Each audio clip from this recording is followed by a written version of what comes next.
오늘 사도행전 1장 21절부터 26절까지 말씀입니다. 오늘은요, 제자 12명이 있었는데 가룟 유다가 죽었잖아요. 한 사람 채우는 장면이에요. 그 장면에서도 뭐가 그렇게 사람이 꽃보다 아름답길래 한번 보시라는 거예요. 자, 21절서부터 26절까지인데 한 절씩 저와 여러분이 교독해 갑니다. 이러함으로 요한의 세례로부터 우리 가운데서 올려져 가신 날까지 주 예수께서 우리 가운데 출입하실 때에 항상 우리와 함께 다니던 사람 중에 하나를 세워 우리와 더불어 예수께서 부활하심을 증언할 사람이 되게 하여야 하리라 하거늘. 그들이 두 사람을 내세우니 하나는 바사바라고도 하고 별명은 유스도라고 하는 요셉이요 하나는 마띠아라. 그들이 기도하여 이르되 뭇사람의 마음을 아시는 주여, 이 두 사람 중에 누가 주님께 택하신 바 되어 봉사와 및 사도의 직무를 대신할 자인지를 보이시옵소서. 유다는 이 직무를 버리고 제 곳으로 갔나이다 하고 제비 뽑아 마띠아를 얻으니 그가 11 사도의 수에 들어가니라. 아멘. 여러분, 오늘 제가 이 말씀을 드리기 전에 제비를 뽑는다고 하는 것이 여러분에게 좀 생소하게 들릴 수도 있어요. 아니 뭐 제비를 뽑냐, 운에 맡기는 거냐? 아니요, 절대 그런 게 아니라고 하는 것을 제가 이 말씀을 통해서 이제 계속 알려드릴 거예요. 그리고 실제로 이스라엘 역사 가운데서 이 제비 뽑는 일이 하나님이 정해주시는 일이라고 다 받아들이고 그렇게 해왔던 것을 알게 될 거예요. 그런데 오늘 여러분들이 우르르 말씀을 읽었지만 여러분, 이게 말씀을 통해서 알 수 있는 것은 뭐냐면 사람을 뽑더라도 아는 사람 뽑자 이거예요.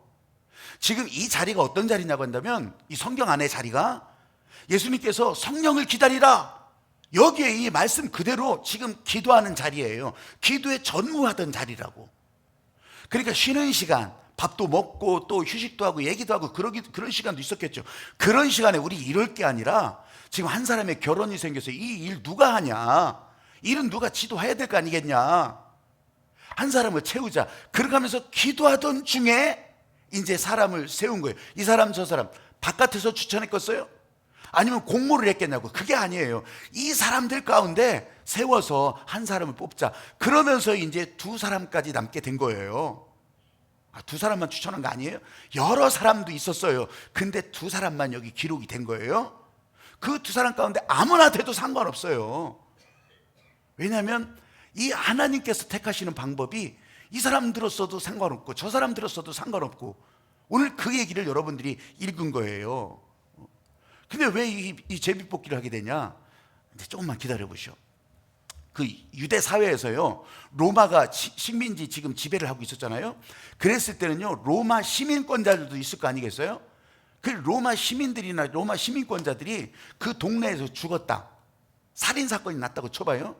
그렇게 하면요, 유대인 중에 아무나 붙들었다가 대신 한 사람 또 죽여야 돼. 그러니까 이제 애매한 살인 사건은 잘 안 나는 거죠. 아니 그때 그랬어요. 그래가지고서 이제 한 사람을 붙들어다가 이제 로마 시민이 죽으니까 한 사람 붙들어다가 죽이는데 재판이랍시고 합니다.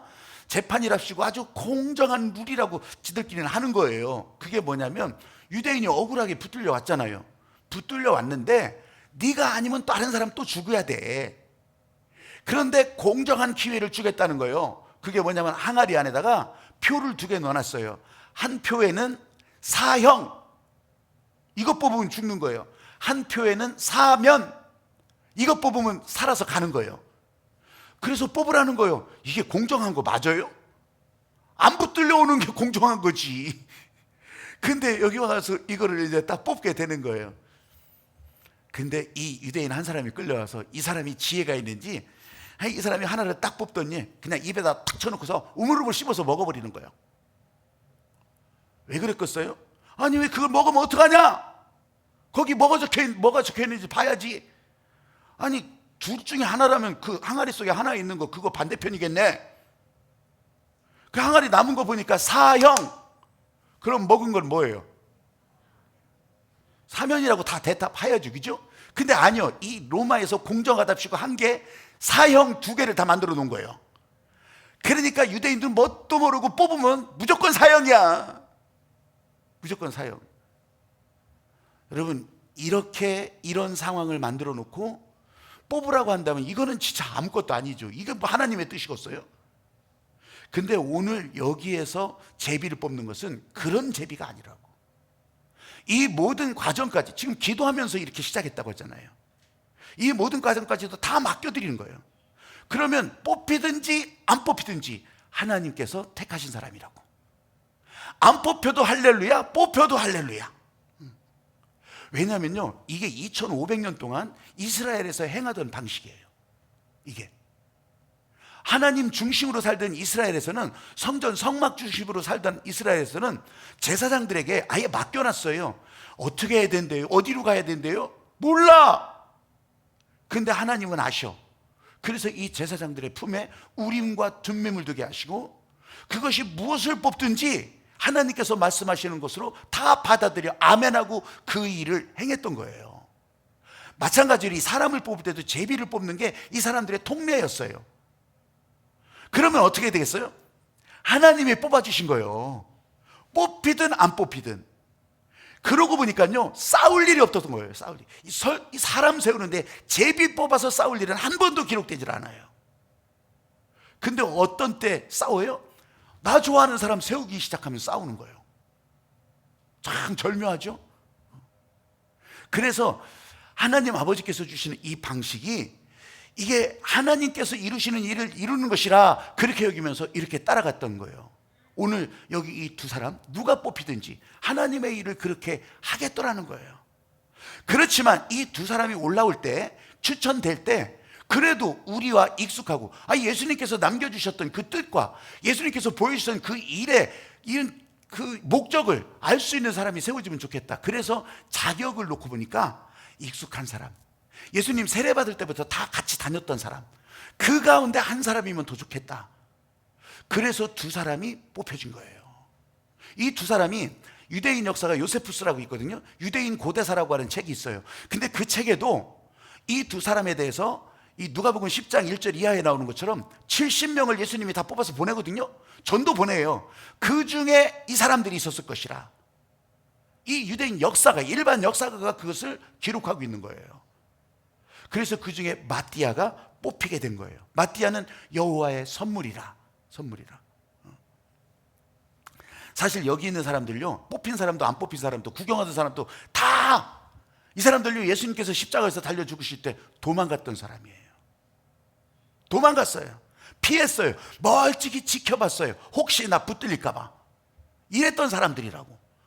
근데 이 사람들이요, 이 부활하신 예수님을 만나고 진짜 하나님의 사명을 받고, 또 그리고 성령을 기다리라고 했잖아요. 그래서 이 사람들이 어디 가서 헤매지도 못하고 그렇게 하면서 이 마가 다락방에 모여서, 지금 하여튼 언젠지도 몰라. 우리는 10일 뒤에 성령이 임했다는 걸 알지만 언젠지도 몰라. 그러면서 기도하고 있었던 거예요. 그리고 이 120명이 넘었을 거예요.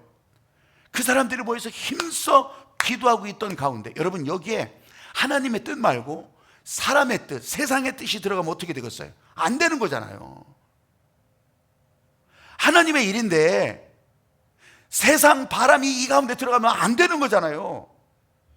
여러분, 이렇게 사람을 세우는 방식, 교회 안에서 사람을 세우고 믿음의 사람들 가운데 또 사람을 세워서 일할 때요, 이 방식으로 계속 했던 거예요. 아니, 제비를 뽑으면 제비를 뽑고, 아니면 이 교회 안에서 지도자가, 리더가 이제 세워주는 사람은 다 그렇게 했던 거예요. 우리가 지원해서 내가 하겠습니다, 투표하고 이런 거 안 했어요. 이것이 선교단체나 아니면 교회나, 이게 교회도 이게 이 방식이 흘러가야 돼요. 이게 왜냐하면 우리는 하나님께서 지키시고 하나님께서 인도하시고 하나님께서 이루시는 그 일을 따라가고 있으니까. 이게 잘못되니까 어떻게 되는 줄 알아요? 세상 풍조가 교회에 들어와 버려요. 그래서 교회에 들어와서 이 하나님의 일을 한다고 했을 때, 물론 이 사람이 재능도 있어야지. 오늘 성가대원들도 이렇게 있잖아요. 사실 이분들 한 사람 한 사람 다 뜯어봐도 다 국민 가수가 되실 분들이요. 근데 처음부터 다 그러신 분들도 있겠지만 그렇지 않으신 분들도 있다고요. 근데 이제 연습하고 또 참여하고 또 은혜로 하다 보니까 또 이렇게 다 되시는 분들 있잖아요. 마이크도 좋아지고 또 지휘자도 달라지고, 그렇게 해서요, 더 은혜스럽게 여러분에게 들려주고 있다면, 아직은 마스크가 있어서 이게 100%가 다 안 나와요. 난 그게 진짜 아쉬울 뿐이야. 이 마스크 걷는 순간 여러분들은 그냥 완전 스테레오, 그냥 포트랙 하이파이로 다 다 들려지게 될 거예요. 그럼 막 진짜 가슴이 떨릴 거예요. 할렐루야. 아멘. 여러분들도 그렇게 되기를 바랍니다. 아멘. 아멘. 교회에서 조심해야 될 게 이 세상 풍조가 들어오면 안 된다는 거예요. 그게 뭐예요? 그게 여러분, 교회에서 사람 세울 때 저 사람 돈 있으니까, 저 사람 그래도 많이 헌금을 하고 있으니까, 야, 저 사람 삐까번쩍 광날막, 아니야. 절대 아니에요. 절대 아니라고.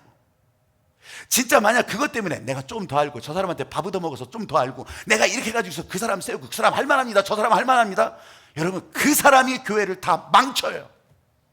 이건 제가 말하는 것이 아니라 역사적으로 모든 교회들이 그렇게 망쳐져 왔어.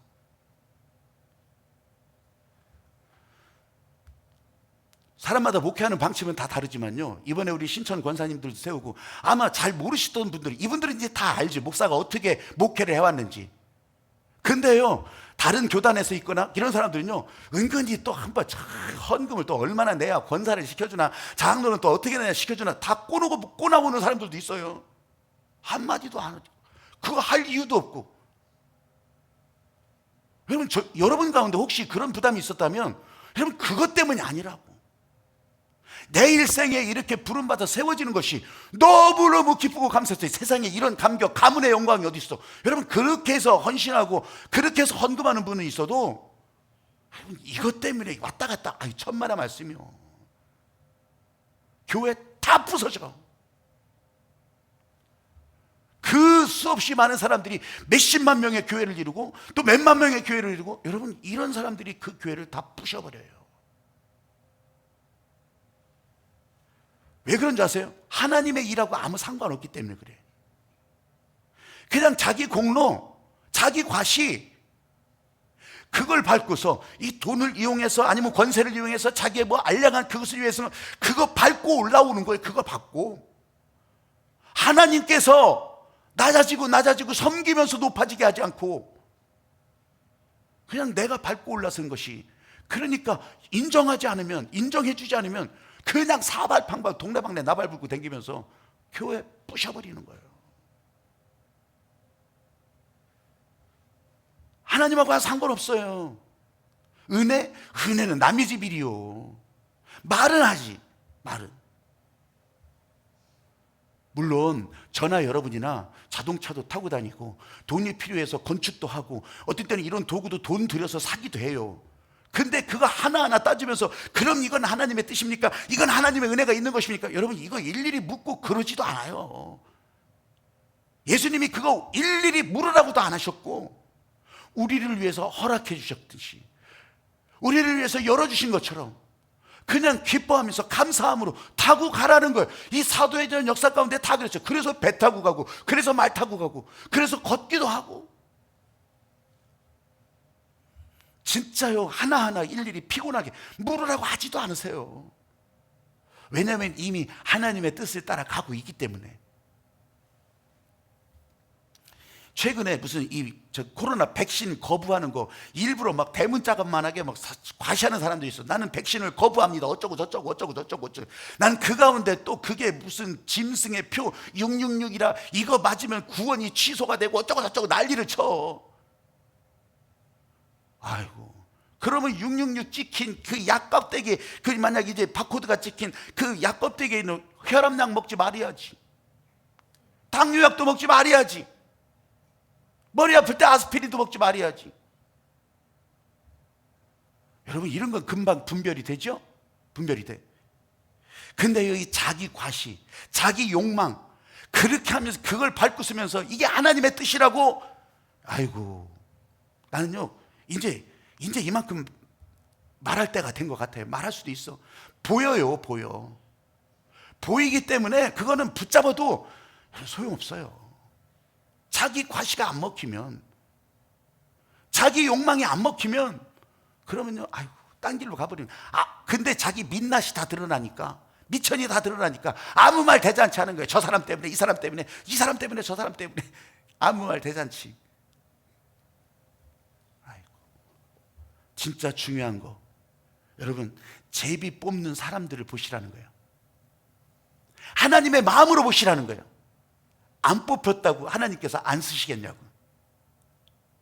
뽑혔다고 너 잘 걸렸다, 한번 고생 좀 직사해봐라, 이렇게 하시겠냐고. 여러분, 누가 뽑히든지 하나님의 일을 기쁨으로 감당해 나가는 그 사람으로 사도행전에 오늘 여기서도 이름이 기록되잖아요. 유스도, 요셉.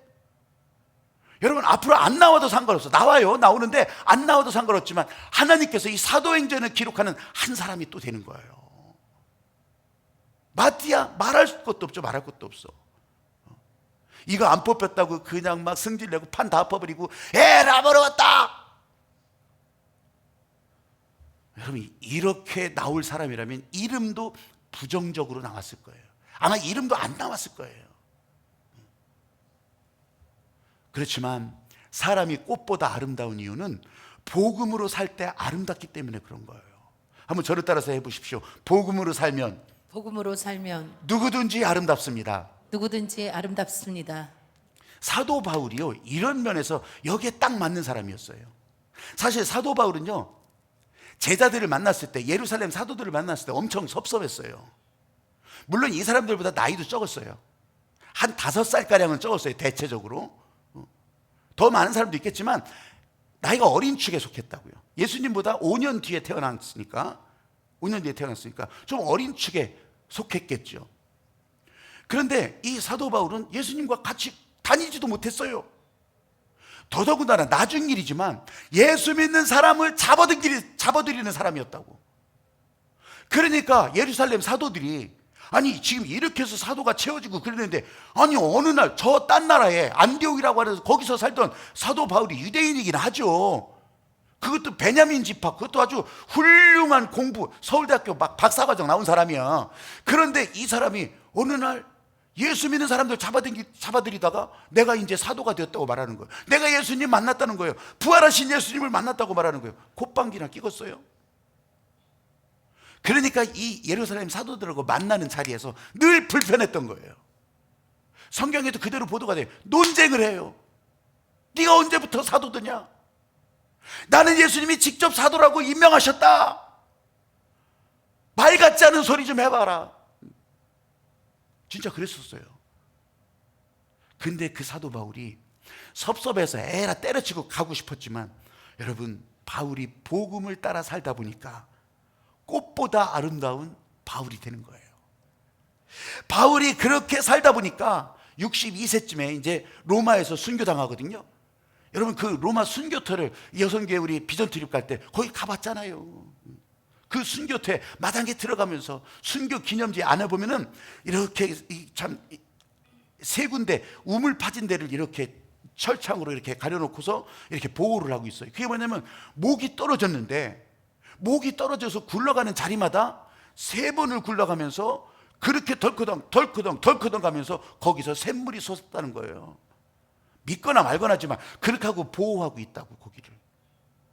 거기 앉아서 우리도 찬양을 하면서 또 거기 안내하시는 그 로마 홍기성 목사님이 다 할 때 그냥 어떤 분은 그냥 눈물을 흘리는데, 아니 그렇게 눈물 나요? 그랬더니 눈에 뭐가 들어가서, 아니 눈물이 날만 했었어요. 그 현장에서는 그래요. 이게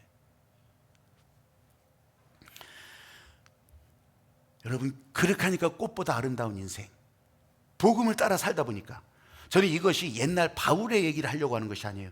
이제 앞으로 계속 그럴게요. 오늘날 지금 내게, 내 옆에 있는 사람, 오늘 저와 여러분 옆에 있는 하형록이라고 하는 한 사람의 이야기를 일단 들려드릴 거예요.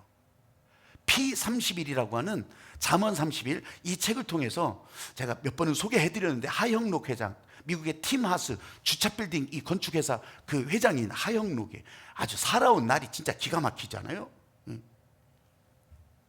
근데 회사 처음 때 얘기예요. 어떤 제약회사에서 이제 주차빌딩 이 건축 입찰을 이제 공고가 났어요. 입찰 공고가. 그때 이제 입찰을 했죠. 이 회사는요, 2명, 겨우 3명 요 정도 모일 때였어요. 근데 막 쟁쟁한 회사들이 다 지원을 했는데, 이 마지막까지 두 회사가 올라간 거예요. 아니 여기까지 올라온 것도 기적이고, 야 혹시 될까 그랬는데, 진짜 그 제약회사에서 어디를 택했겠어요? 큰 회사를 택했죠. 직원도 200명이 넘는 큰 회사를 택했어요. 그러면서 여기까지 온 것만도 진짜 기회다. 야, 이것도 감사한 일이다. 그렇게 생각하고서 끝냈어요. 잠언 31장 맨 끝머리 장을 읽는데 진짜 그 손의 열매가 그에게 다 돌아갈 거고 그의 행한 일로 인하여서 성문에서 칭찬받을 거라고 이 말씀이 확 들어오는데, 야, 내가 이럴 게 아니지. 그렇게 하면서 자기를 마지막까지 선정해 준 그 제약회사를 사랑해 주기로 했대요. 축복하기로 했대요. 그래서 기도하면서 그 회사를 사랑합니다. 그 회사를 축복합니다. 잘 되기를 축복합니다. 계속 그런 거예요. 근데 이게 말로만 하면 안 되잖아요. 그래서 손으로 그래서 손편지를 쓰는 거예요. 손편지를 쓰는데 그 제약회사 그 선정했던 책임자에게 손편지를 쓰는 거예요. 당신의 회사가 진짜 잘 되기를 사랑합니다. 잘 되기를 축복합니다. 그렇게 하고서 보내요. 근데 거기 내용에 그런 거예요. 나는 그 마지막까지 올라간 것만도 너무 감사한 일이라고. 그런 기회를 주신 것만도 나한테는 너무너무 좋은 기회였다고. 사실 이렇게 편지를 쓰면서 나중에 혹시나 이 편지에 따라서 또 연결되고 오라고 하고 차 한잔 마시고 그렇게 하면 좋아질까, 하나도 그런 기대를 안 했어요. 그냥 사랑합니다, 축복합니다, 이 회사를 사랑하고 잘 되기를 바라는 그 마음이 진짜로 나타나기를 바랬던 거죠. 그것만으로도 행복했다는 거죠. 자, 그렇게 해서 이제 1년이 지났어요. 1년이 지났는데 완전 비대칭적인, 정상적인 게 아니에요. 이건 뭐 1 더하기 1은 2가 아니라 완전 비대칭적인 사건이 일어나요. 전혀 예상 못했죠. 입찰 공고가 난 것도 아니에요. 기대도 안 했어요. 몰랐어요. 근데 그 제약회사 책임자가 전화를 하는 거예요. 당신네가 와서 우리 또 새 주차 빌딩을 짓는데 당신네가 해줬으면 좋겠다고. 사전 조사 하나도 없어요. 그냥 막바로 입찰도 안 하고서 맡아달라고 한 거예요. 여러분, 남의 집 일이니까 그 사람 좋겠다 이렇게 하고 끝날 일이 아니에요. 한번 따라해 보십시오. 복음으로 살면 꽃보다 아름다운 인생입니다. 꽃보다 아름다운 인생입니다. 물론 이 사람이 1년 동안 또 다른 일을 열심히 했을 거예요. 그때 떨어졌을 때도 상심한 마음이 있었지만 하나님의 말씀을 따라가면서 그 1년인지 어떻게 알았어요? 그냥 이제 지나갔단 말이죠. 그러는 사이에 완전 비대칭, 전혀 예상을 뛰어넘는, 뭐 내가 노력한 것도 없어. 근데 완전 비대칭으로 이런 일이 이 팀하스 건축회사 하영록 회장에게 찾아온 거라고요. 여러분, 복음을 따라가면 비교할 수 없는 큰 대상, 아니 크지 않아도 상관없어요. 예상하지 못했던 그 일들을 통해서 여러분을 더 아름답게 사용하시는 거, 여러분의 손을, 여러분의 재능을, 여러분의 지적 능력을 하나님께서는 그렇게 사용하신다고 하는 것을 진짜로 믿으시기를 주의 이름으로 축복합니다. 아멘. 사람이 꽃보다 아름다운 이유가 뭐예요? 여러분, 이렇게 하나님께서 여러분을 붙들고서 인도하시는 이유가 있다는 거예요. 저와 여러분 지금 이 코로나 상황 속에서 지금 예배드리는 이 장면을 보세요. 이제 방역 대책이 좀 변경이 돼서 사실 우리 교회는요, 교회가 종교 집회 70%, 정원의 70%까지 허락이 돼요. 그렇게 하면서 70%, 이거 70% 아니에요. 여러분, 이게 30%로 지금 맞춰놓은 거고, 30% 맞춰놓은 거고, 여기다가 이제 뭐 3명 앉고 2명 앉고 3명 앉고 2명 앉고 이런 식으로 교차로 해나가면 50% 돼요. 50%. 근데 저 바깥에서, 문 밖에서 돌아간 분들이 있기 때문에 이제 50% 자리 만들어놔야 되겠죠? 여러분, 진짜 그런 거예요. 이게 비정상이잖아요. 저 화면 속에 계신 분들은 이게 정상이냐고. 아니면 지구 반대편에 거기서도 유튜브 틀고 보겠지만, 여러분, 그런 분들도 이게 정상이냐고. 그래서 비대칭이란 말이에요. 비대칭. 그렇지만 하나님께서 연결해 주시는 이 말씀이 동시에 전해지니까 이 전파를 타고 하나님의 마음이 흘러가고, 하나님의 마음은 그 사람의 마음에 뜨거운 심장 소리를 듣게 하고, 지금 온라인에 있다가도 바쁜 일이 있어서 전화 받느라고 저기 나갈 수도 있잖아요. 아니면 다른 데서 더 재밌어서 채널을 바꿀 수도 있지 않겠어요? 여러분, 그렇다고 하더라도 다시 보기가 있잖아요. 다시 검색해서 다시 보기를 하면서, 이야, 오늘 이 비대칭의 은혜가 나한테 들어오는 거구나. 여러분, 그때 반응해도 늦지 않아요. 내일 반응해도 늦지 않는다고. 사랑하는 여러분 모두가 다 오늘 저와 여러분, 이게 내 값을 가지고 내가 공로 있어서 내가 무슨 자격이 있어서가 아니라 비대칭의 은혜로 십자가에서 나를 위해서 그냥 죽어주신, 보혈을 흘려주신 예수님의 은혜 때문에 오늘 여기서 우리는 찬양할 수 있었고, 우리는 기도할 수 있었고, 우리는 주님의 은혜에 아멘할 수 있었던 것이에요. 할렐루야. 아멘. 그래서 비대칭이라고 계속 이 침을 튀어가면서 말하는 거예요. 한번 여러분들 따라해봐요. 복음은 비대칭, 복음은 비대칭, 은혜도 비대칭, 은혜도 비대칭, 오늘 내가 온 것도 비대칭. 오늘 내가 온 것도 비대칭. 여러분, 비대칭이라도요, 기도하면, 기도할 때 이 비대칭 은혜라도 아름답게 하시는 거예요. 오늘 24절에 보면 기도하는 가운데 두 사람을 놓고 제비를 뽑아요. 에이, 그게 운이지 뭘, 운이지. 이럴 사람이 있을 것 같아서 기도하고 뽑고, 기도하면서 이 사람들을 세워주는 거예요. 이 놀랍지 않아요? 사실 그 당시를 싹 세계를 지배하고 있던 그런 문화, 전통, 아니면 사람들의 이 사고방식은 헬라 방식이에요. 헬라, 그리스 방식이라고. 그게 뭐예요? 다른 거 아니에요. 투표하는 거예요. 투표. 그래서 내가 이런데 일 나섰다 그러면 나서가지고서 연설부터 시작하는 거예요. 내가 이런 일을 위해서 내가 이렇게 준비했다고. 저 그리스 판테온 신전, 그 파르테논 신전 그 아래로 쭉 내려오면 거기에 이 아레오바고라고 하는 언덕이 있어요. 거기서 사도 바울도 거기서 연설했고, 사람들 나 잘났어 하고 그런 자리가 있단 말이죠.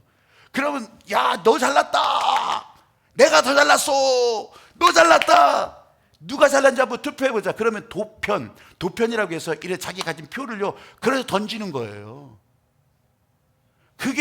이게 서양 사회, 서해 정치 사회 기반을 만든 그게 투표예요. 그게 민주적 제도라고. 좀 세세하게 더 들어가면 거기에도 굉장히 묘한 질서가 하나 있던데, 그건 뭐 다 모르죠. 그냥 다수결인 줄 알지만 그게 아니고 굉장한 질서가 거기 숨어 있더라고. 언젠가 또 얘기할 기회가 있으면 그걸 또 말씀드리죠. 근데요, 여기는 이스라엘이잖아요. 예루살렘이잖아요. 그러면 이 사람들은요, 로마의 지배를 받고 있었어도, 그리스 헬라 문화의 지배를 받고 있었어도, 이 사람들은 히브리적 사고, 그러니까 성전을 중심으로 한 그 가르침, 성전을 중심으로 한 생활 양식을 버리지 않았어요.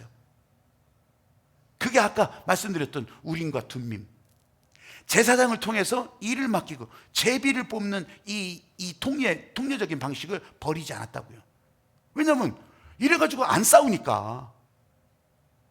우리나라도 보면 알잖아요. 이래서 뽑아서 저래서 뽑아서 그냥 나중까지 그냥 너 죽고 나 살자요. 근데 제비를 뽑잖아요. 하나님이 정해주신 사람이요. 그럼 원망할 데가 없어. 원망할 데가 없어. 그래서 이게 수천 년을 검증받아 오니까 이 방법이 좋다. 그래서 지금 제비 뽑는 거예요. 하나님의 방식, 누가 정해져도 싸울 이유가 없어. 누가 뽑혀도 하나님께서 붙들고 일하시는 사람이요. 잠언 16장 33절, 하나님께서 이 사람을 주관하시기를 기도할 뿐이요. 본문에는 무 사람의 마음을 아시는 주여. 이 사람 친하고, 이 사람 나하고 친밀하고, 이 사람 나하고 밥도 같이 먹고, 그런 게 아니고 누가 뽑히더라도 하나님이 하시는 일이라고 그렇게 기도했던 거예요.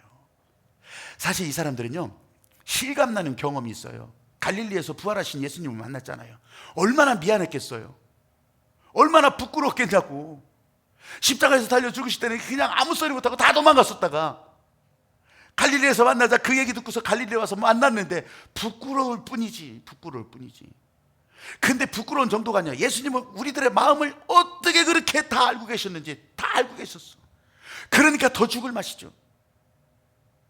여러분, 하나님께서 우리 한 사람 한 사람 고통과 아픔과 소외됨과 아니면 외로움을 다 아시는 거. 할렐루야, 주님은 내 마음 아십니다.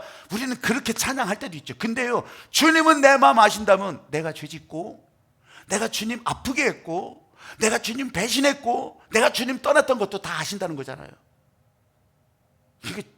이 예수 그리스도의 은혜 앞에 나 하나 주장할 이유가 없어요. 모든 것이 은혜라고. 모든 것이 내가 이렇게 했기 때문에 당연한 것이 아니라 모든 것이 은혜일 수밖에 없다는 거. 그래서 우리는 기도하면서, 기도할 때 이 비대칭 은혜라도 우리에게 계속 흘러가는 거예요. 지금 여기 기도하는 사람들이나 또 그때 기도하는 사람들이나 꽃보다 더 아름다운 이유는 이렇게 기도를 멈추지 않았기 때문에, 이 사람들이나 여러분들이나 기도를 계속할 때 하나님께서 부어주시는 권능이 제비를 뽑더라도, 제비가 안 뽑혀지더라도 그 가운데 흘러갔다고 하는 사실을 진짜로 믿으시기를 주의 이름으로 축복합니다. 아멘. 아멘. 아멘. 제가 이제 비대칭 사도행전 설교 준비를 하면서 여러분들에게 이렇게 말씀드린 것이 하나 있어요. 굉장히 유명한 사람의 얘기는 여러분들도 알기도 하고 그렇겠지만 그런 사람들도 얘기하겠죠. 근데 한 번 딱 나오는 사람이라도, 심지어는 여기 안 나오는 사람이라도 오늘날 쓰여지는 오늘날의 액츠, 오늘날의 사도행전에 등장하는 그 사람이 있다면 나는 그 사람을 소개하고 싶다고. 아까 하영록 회장도 마찬가지지만 그분은 잠언을 쓰셨지. 근데 이 사도행전을 써나갔던 사람, 난 우리 가운데 이런 분들이 있었다고 하는 거, 앞으로요, 내가 이거를 계속 이제 말씀드릴 거예요. 김창식 목사님 지난주에 말씀드렸잖아요. 머슴 출신, 한국 최초, 우리나라 최초의 목사, 최초의 머슴 출신. 눈물 났잖아요. 참 기가 막혔어. 근데 한날 한시 동시에 그 자리에서 똑같이 감리교회 목사가 된 분이 김기범 목사님. 난 오늘 그 얘기를 해드리려고 해요. 김기범 목사님. 이 김기범 목사님은 지주 출신이에요. 부자예요, 부자. 아마 머슴 출신이라 훨씬 더 드라마틱한 그런 주인공이 됐을 수도 있겠지만 이분은요, 지주 출신, 부자 출신, 지식인이에요. 근데 복음을 받아들이고 그 다음 삶이 어떻게 되는지 제가 짤막한 이 사진을 중심으로 한 가지 이렇게 만들어 봤어요. 있는 걸 제가 좀 이렇게 편집을 했죠. 최초의 집사 목사님 김기범 목사님이 있었습니다. 1868년 황해도 연안에서 출생하셨는데요. 이분이 김창식 목사님과 함께 같이 안수를 받은 분이에요. 분홍의 가정에서 태어나 순탄한 성장기를 보내십니다. 1889년 전도 활동을 하시던 노병일 권사 백혜란 전도사와 함께 인연을 맺게 됩니다. 이듬해 이제 기독교에 입교를 합니다. 신자가 되는 겁니다. 이분이 이제 내리교에서부터 신앙생활을 하는데 내리교의 초대교인으로서 본격적인 신앙인의 길을 택하게 됩니다. 그로부터 8년간 완전 전도 활동에 전념하는 거예요. 1900년에 이제 감리교 이제 선교 신학회에서 신학교육을 받습니다. 김창식 목사님과 함께 이듬해 서울 상동교회에서 목사 안수를 개신교 최초로, 한국 최초로 이 두 분이 목사 안수를 받게 됩니다. 제가 이 말씀을 드리는 것은 이 두 분이 누가 낫고 안 낫고가 아니라는 거예요. 이분은 나중에 황해도 지방으로 다 파송되어서 전부 순회 전도를 합니다. 그리고 1912년도에 인천 내리교회 담임 목사로 이제 사역을 하게 됩니다. 영화학교라고 있어요. 영화학교 최초의 초등교육기관이었는데 그걸 만들었어요. 나중에는 이제 거기에 교장을 맡아서 교육 사업도 하십니다. 계속해서 교인들을 모아서 신앙을 전하시고 후진 교육에도 힘쓰시다가 1920년에 하나님의 부르심을 받는 거죠. 이분이 김기범 목사님. 이분이요, 어떤 행적을 남기는지 진짜 책으로 보면 이만큼 있어요. 거기에 일화들을 가끔 이제 제가 소개를 해드리기도 하겠지만 이분이요, 얼마나 사람들에게 이 충격적인 이 전도 활동을 보여줬는지 장로교 신문, 그리고 장로교 회보에도 이 김기범 집사님 이야기가 실리는 거예요. 왜 그러냐면 장로교회는 그런 거 아직 싹도 안 났거든요. 이분이 인천 재물포 중심으로 전도를 했는데 전도를 하면서 계속 이제 부평, 김포 계속 오는 강화, 저쪽으로는 강화, 인천 재물포에서 강화까지 140리 길이래요. 140리. 근데 거기를요, 진짜 한 5차례 막 그렇게 오가면서, 여러분 한 번 갔다고 하는 것은 이게 거기서 한두 달 머무는 거예요. 생업이고 뭐가 없어요. 그냥 가서 머무는 거예요. 그리고서 얼마를 전도하냐면 663명을 만나서 전도한다는 거예요. 그까짓 거 지금 여기서 뭐 화장지 사요, 화장지. 이거 마이크 가지고 하면 금방 되기도 하겠죠. 아니에요.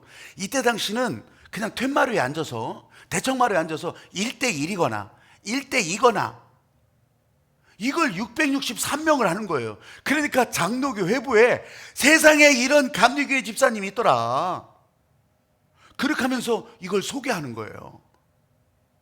나중에는요, 이 사람이요, 원산, 저기 함경북도 원산, 거기로 이제 1년 동안 아예 거기 좀 가서 전도하시오. 여러분, 원산은 우리가 그냥 원산 폭격이나 알고 있죠. 또 원산 철수나 알고 있죠. 원산 흥남 철수. 그렇게만 알고 있죠. 원산이요, 평양 이전에 훨씬 더 거기가 이 복음으로 부흥했던 곳이에요.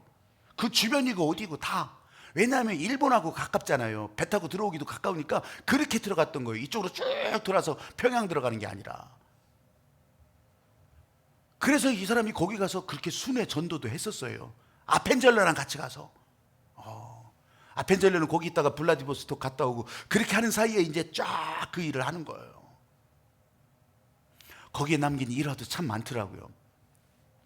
여러분, 하나님께서 사람을 사용하실 때 머슴 출신 김창식 목사와 지주 출신 김기범 목사님, 이 사람들을 세워놓고요, 누가 낫다, 네가 뛰어나다, 네가 훌륭하다 안 하셨어요. 둘 다 진짜 이스라엘에서 볼 때는 땅끝인 이 조선 땅에서 이 복음을 위해서 이렇게 길을 냈었다는 거예요. 이걸 누가 세상 잣대로 재겠냐고. 근데 우리는 몰랐어. 우리가 회개할 건 그거예요. 이런 사도행전의 역사를 몰랐다고. 안 보였던 사도행전, 이 비대칭 사도행전의 역사를 몰랐어요. 그럼 알면 뭐 달라지겠어요? 여러분, 저와 여러분이 오늘날 이 비대칭 사도행전에 한 줄 여러분들의 이름이 들어갈 수 있더라는 거예요. 아니, 그럼 나 이제 다 내팽개치고 나가야 되는 거예요? 아니요. 그게 아니라 이 코로나가 난리치는 이때에도 지금 여러분이 비대칭적으로 사람들이 볼 때 이상하게 여기지만 여기 와서 예배 드리는 여러분이 오늘날 하나님께서 기뻐하시는 이 사도행전의 한 사람이라고. 세상이 말하는 더 잘되고 더 아름답고, 여러분, 이것과는 완전 비대칭이에요. 완전 비정상이에요. 그럼에도 불구하고 하나님은 여러분을 더 아름답다 하시고, 아름다움은 뭐예요? 여러분들이 세상에 비즈니스를 하든 세상에 문을 열어가든 세상에 길을 내든 하나님께서 이렇게 길 열어주시는 것을 여러분들이 보고 가는 거예요. 할렐루야. 아멘. 세상에 어떤 꽃보다도 더 아름답게 하시는 그런 하나님의 은혜가 오늘 여러분들이 말씀 따라 왔기 때문에 여러분들에게 확실하게 나타난 거예요. 진짜 나타났어. 한번 옆 사람 봐봐요. 확실히 달라 보이죠. 확실히 달라 보인다고. 한번 얘기를, 그러니까 생각으로만 하지 말고 말로 하시라고. 말로, 이번엔 말로 하셔야 돼.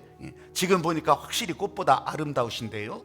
지금 보니까 꽃보다 확실히 아름다우십니다. 말 안 하면 소용없어요. 확실히 꽃보다 아름다우신 거예요. 할렐루야.